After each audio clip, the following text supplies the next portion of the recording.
Hello and Assalamu alaikum, dear friends. How is everyone? Here is Muhammad Asif with new topic subject verb agreement. Welcome to all of you at my study channel Study Love with Asif. Today we will discuss the 17 golden rules regarding the use of English grammar, use of English verb. These rules are very important. सबसे पहला असूल इसका, if the subject is singular, the verb must be singular. If the subject is plural, then the verb must be plural.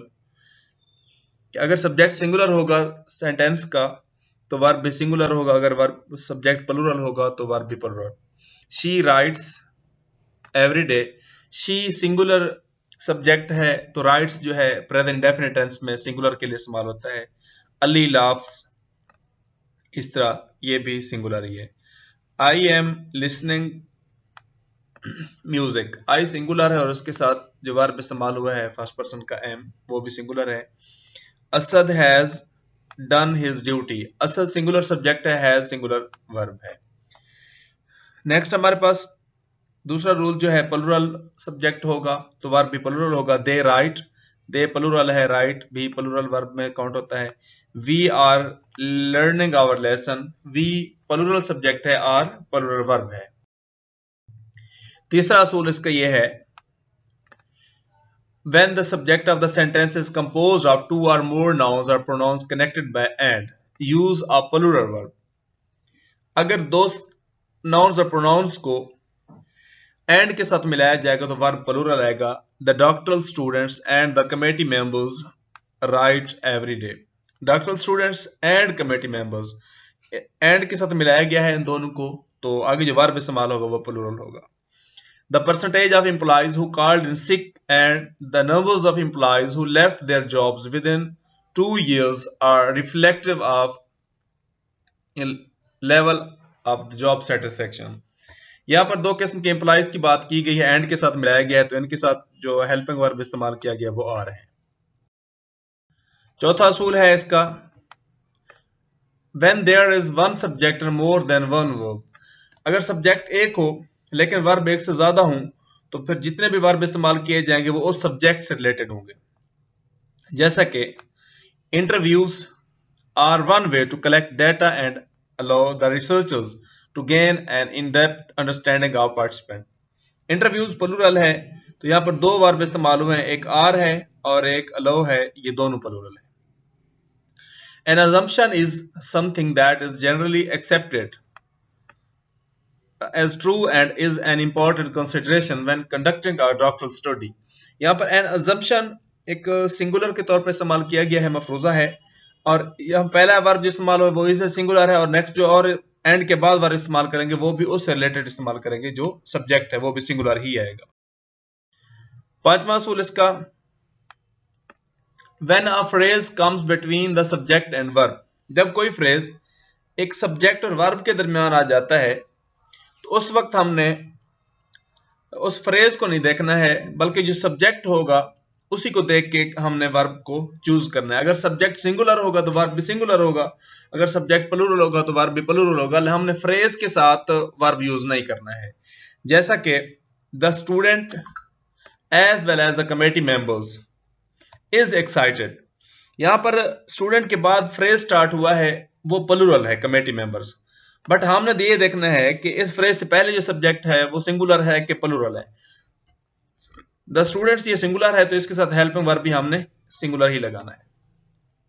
Next example है, the student with all the master degrees is very motivated.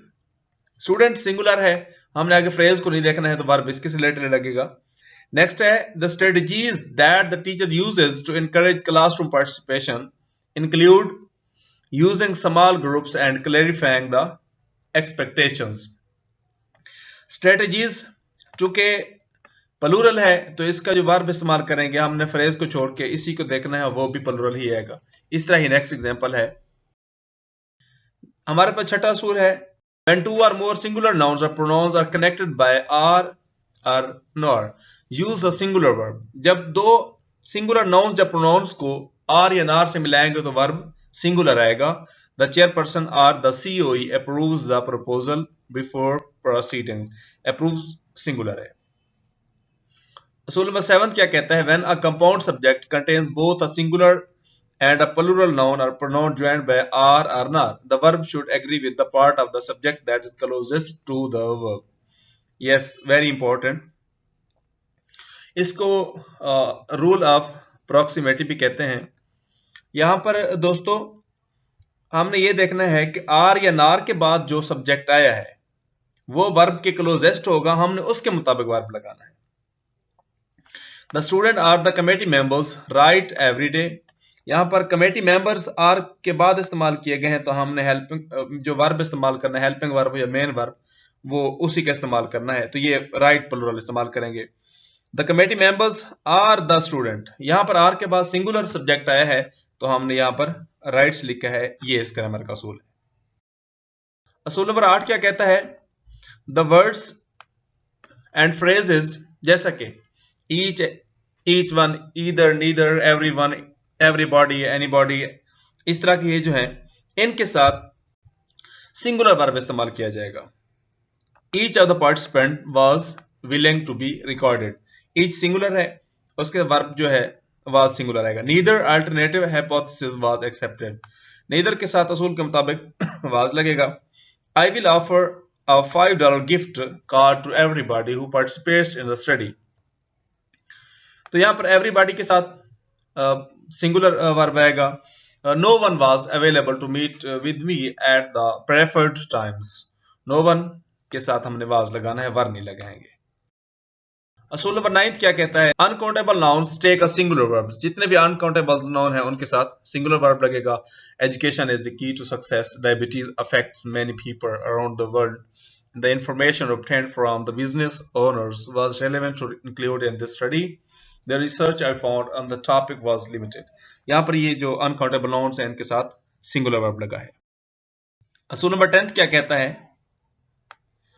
Some countable nouns in English such as earnings, goods, odds, surroundings, proceeds, contents and valuables only have plural form and take a plural verb. ये वो words हैं, वो nouns हैं जो कि हमेशा plural shape में ही भी इस्तेमाल होते हैं और इनके साथ वर्ब भी प्लूरल ही लगता है। Earnings for this quarter exceed, the proceeds from the sale go to support, locally produced goods have the advantage of shorter supply chains, तो ये जो प्लूरल वर्ब सब्जेक्ट इस्तेमाल किए गए उनके साथ प्लूरल वर्ब इस्तेमाल किया गया। असूल नंबर 11 क्या कहता है इस बारे में? In the sentences beginning with their is और देयर आर, वो जुमले जो देयर इज या देयर आर से इस्तेमाल होते हैं उनका जो हमने वर्ब इस्तेमाल करना है इज और आर को देख के इस्तेमाल करना है, इज और आर को देख के इस्तेमाल करना है। सब्जेक्ट जो इस्तेमाल करेंगे आगे जो चीज इंडिकेट की जा रही हो कि हमने इज आर को देख के इंडिकेट करना है। There is little administrative support, तो इसके साथ हमने आगे सिंगुलर लगाना है। There are many factors affecting teacher retentions, तो आर प्लूरल है, आगे हमने जो चीज का रेफर करेंगे वो भी प्लूरल ही होगी। सो नंबर 12 क्या कहता है इस बारे में कि कलेक्टिव नाउन्स जितने भी हैं उनके साथ सिंगुलर वर्ब लगता है।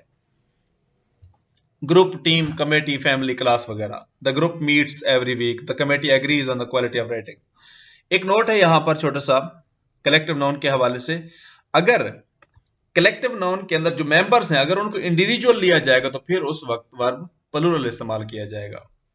जैसा कि the committee participates in various volunteer activities in their private lives, यहां पर कमेटी से मुराद है members of the committee, individually इनकी तरफ इंडिकेट किया गया इसलिए यहां पर प्लूरल लगाया है। ये एक्सक्लूसिव केस है, रेयर यूज किया जाता है। 13 रूल क्या कहता है? If two nouns are used for single person then verb will be single. My cousin and neighbor is very pious, यहां पर मेरा जो कजन है वो मेरा हमसाया भी है, एक बंदे की तरफ दो नाउन्स लगाए के लिए दो नाउन्स लगाए गए हैं तो इसके साथ जो वर्ब इस्तेमाल किया जाएगा वो सिंगुलर इस्तेमाल किया जाएगा। असूल नंबर 14 क्या कहता है? बहुत ही important rule, no sooner, hardly और स्केर्सली, इनके साथ दोस्तों पास्ट परफेक्ट टेंस, और इसके जो दूसरा क्लास होगा उसके साथ हमने पास्ट इंडेफिनिट टेंस यूज करना है। No sooner had I reached home then she left, ये पास्ट इंडेफिनिट टेंस आ गया शी लेफ्ट, और इससे पहले नो सूनर के बाद पास्ट परफेक्ट टेंस है। इस तरह स्कैर्सली, इस तरह हार्डली के साथ है। असूल नंबर 15 क्या कहता है? कोऑर्डिनेटिंग कंजंक्शंस, जिसको हम फैन वॉइस के फार्मूले से याद करते हैं, and, but, or, yet, so, etcetera, या although, though, as, because, till, until, when, whenever, as, etc. connect two clauses which have verbs of the same tense. जब ये कंजंक्शंस दो क्लासेस को मिलाएंगे तो दोनों क्लासेस में जो वर्ब इस्तेमाल किया जाएगा, चाहे वो मेन वर्ब हो या हेल्पिंग वर्ब हो, दोनों सेम टेंस से बिलोंग करते होंगे। अगर प्रेजेंट के होंगे एक क्लास में तो दूसरी में भी प्रेजेंट का ही होगा, अगर एक क्लास में पास्ट का है तो दूसरी क्लास में डेफिनेटली पास्ट का ही आएगा। जिस तरह गिवन एग्जांपल में दिया गया है, we went to London when we were young. went past है तो when के फौरन बाद भी हमने जो वर्ब इस्तेमाल करेंगे पास्ट ही होगा। I got up past है, and he left Rome, और left जो है ये भी पास्ट है। as soon as I came here he greeted me, came past indefinite, और आगे भी हमने पास्ट इंडेफिनिट ही यूज करना है। I could not go there because I was sick, could can की पास्ट फॉर्म है, और यहां पर वाज जो है ये भी पास्ट टेंस के लिए इस्तेमाल किया जाता है। असूल नंबर 16 क्या कहता है? द कंजंक्शन, ये भी बहुत ही इंपॉर्टेंट असूल है। लेस्ट, कंजंक्शन लेस्ट जो है ये हमेशा रिक्वायर करता है मॉडल वर्ब शुड को। Run faster, lest you should miss the bus, lest जहां इस्तेमाल होगा उसके साथ शुड इस्तेमाल किया जाएगा। He will work hard lest he should get fired, he worked hard lest he should get fired, ये सेम एग्जांपल है। तो 17 असूल क्या कहता है? जो prepositions, आर्टिकल्स और possessive के फौरन बाद जो वर्ब की फॉर्म होती है वो फोर्थ फॉर्म होती है, बतौर जेरेंड काम करती है। और he is keen on moving to California, on preposition है, इसके बाद जो वर्ब की फॉर्म इस्तेमाल होगी वो फोर्थ होगी, बतौर नाउन काम करेगी, उसे जेरेंड कहते हैं। I am thinking about doing jobs, यहाँ टू डू नहीं आएगा, डू नहीं आएगा, डूइंग आएगा। Alex insisted on going out then, on preposition है, इसके बाद जो वर्ब की फॉर्म लगेगी वो फोर्थ होगी, नाउन के तौर पर काम करते हैं, इसे जेरेंड कहते होते हैं। दोस्तों ये थी हमारी आज की वीडियो, होप सो ये वीडियो आप लोगों के लिए यूजफुल साबित होगी। इस चैनल को लाइक, कमेंट और सब्सक्राइब कर दीजिए ताकि हर नई आने वाली वीडियो आप लोगों तक पहुंच सके। अल्लाह हाफिज।